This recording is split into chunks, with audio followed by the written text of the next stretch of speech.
હું ચુસ્ત હિન્દુવાદી કાર્યકર્તા છું અને આરએસએસનો સ્વયંસેવક છું.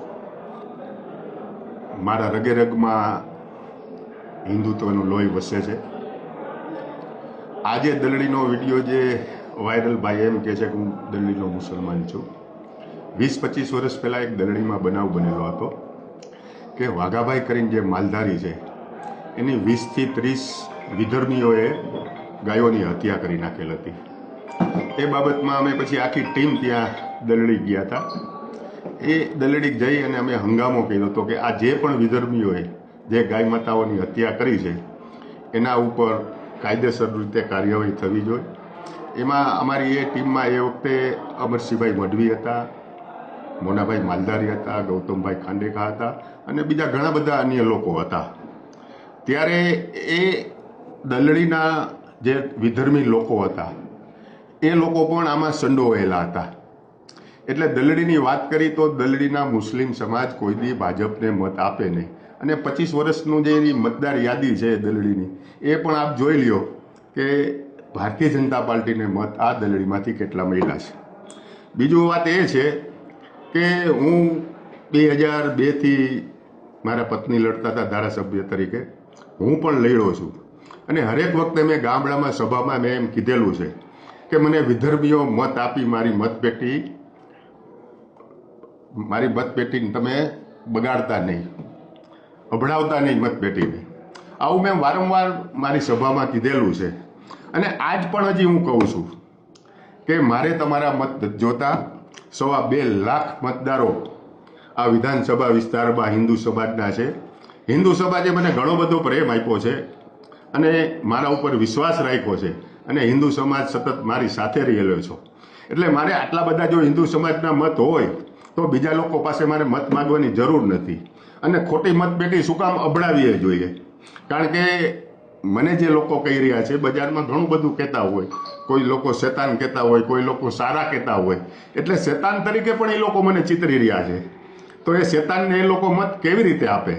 અને આ દલડીવાળાની જે વાત રહી એ આ વિષયમાં મારી ટીખળ કરવા આવ્યો હતો અને એ કોંગ્રેસી હતો અને મારી પાસે ટીખળ કરી અને મને એમ કહે કે મત કોને આપવાના છે. એટલે ભાઈ હું તારી પાસે ગમે તેટલું કરું, હું તને ગમે તેટલું કહું, તું ભારતીય જનતા પાર્ટીને મત આપવાનો નથી, કોંગ્રેસને જ મત આપવાનો છો. અને તું જે વસ્તુ ટીખળ કરવા આવ્યો છો એ આ તારી ટીખળ છે. અને બીજી વાત એ છે કે મેં દલડી ઢીઘલિયામાં કોઈ દિવસ પાણી છોડાવેલ નથી. આવી જ રીતે હું રાત્રે 1 વાગે કુવાડવાથી આવતો હતો અને કલાવડી પાસે એક હોટલ છે, એ હોટલે હું ચા પાણી પીવા ઉતરો એટલે ત્યાં ઘણા બધા લોકો હતા. અપક્ષ ઉમેદવાર હતા, ભારતીય જનતા પાર્ટીના ઉમેદવાર હતા, આમ આદમી પાર્ટીના ઉમેદવાર હતા. એટલે એ લોકોએ બધા એમ કીધું કે આવો નાસ્તો કરવા. એટલે હું બેઠો. હવે એ વાતને પણ લોકોએ વિડીયો ઉતારેલ છે અને એમ કીધું છે કે અહીં અપક્ષ માટે મત માગી. એટલે ભાઈ ભારતીય જનતા પાર્ટીના ઉમેદવાર છે, આમ આદમી પાર્ટીના ઉમેદવાર છે, અપક્ષ ઉમેદવાર છે અને બધાના કાર્યકર્તા છે. તો હું અહીંયા મત કઈ રીતે માગી શકું?